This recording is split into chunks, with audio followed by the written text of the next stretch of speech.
welcome to Nuggets for Life. My name is Peter Mueller and I have created this video series to share with you some ideas and concepts that can change your life. Let's get on with it. Hi, welcome to Nugget number 12, Nutrition, Supplements and Body Weight Part 1. On the left-hand side, you see the previous nuggets number 7 to 11, where we talked in general terms about our body, energy, and how it goes through our body, energy balance, energy systems in our body, and physical exercise. Today, again, we talk about nutrition, supplements, and body weight. This is not a very simple collection out of information from internet and from textbooks and so forth.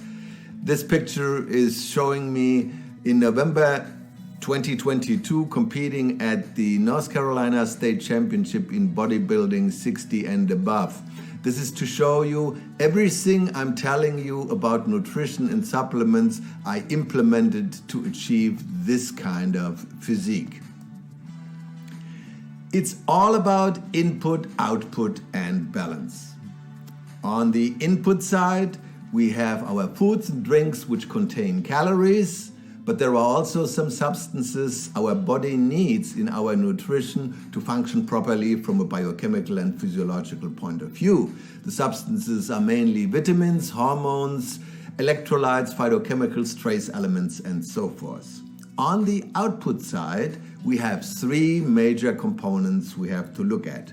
Number one, the base metabolism, which is simply the energy our body uses simply to survive. It is heart rate, maintaining body temperature, breathing, our basic survival activities.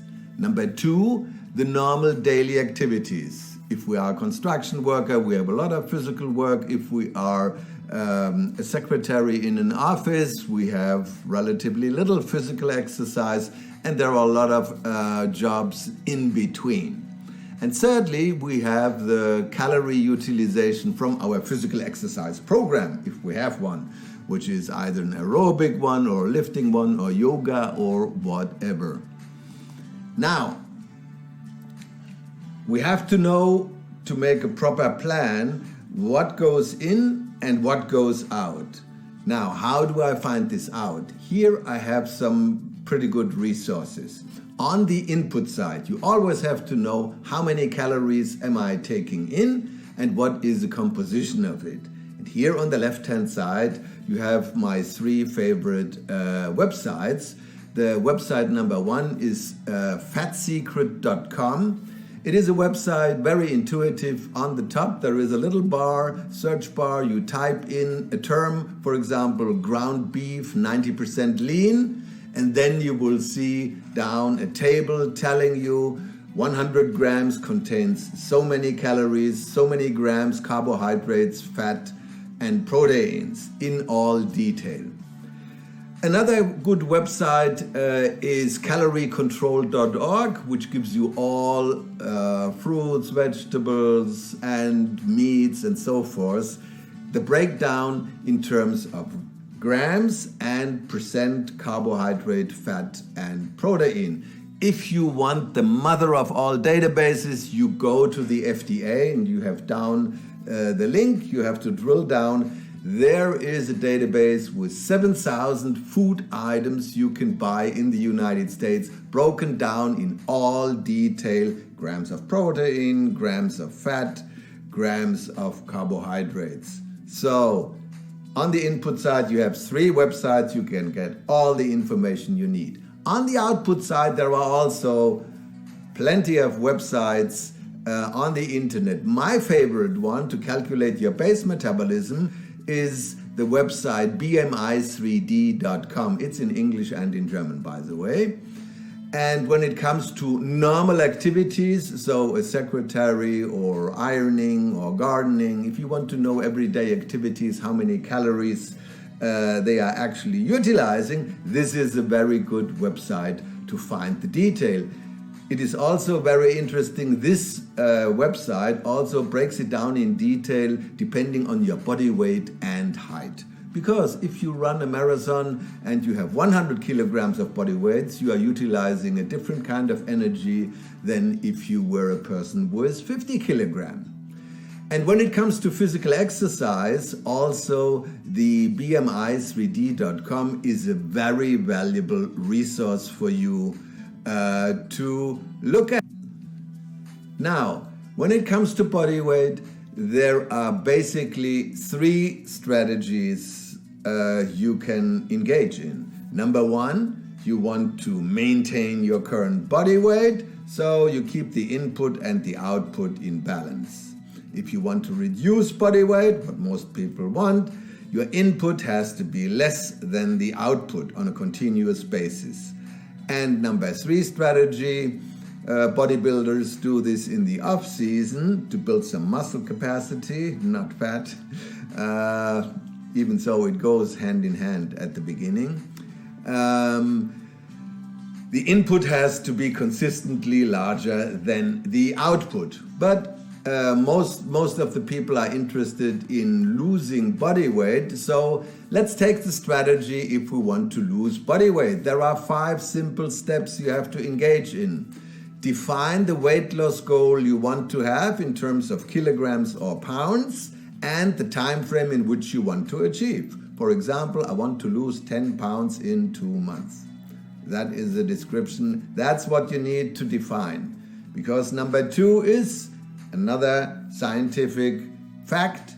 To lose 1 kilogram of body weight, which is about 2.2 pounds, American pounds, you have to create a deficit of 7,000 kilocalories. So you have to utilize 7,000 calories more than you put in.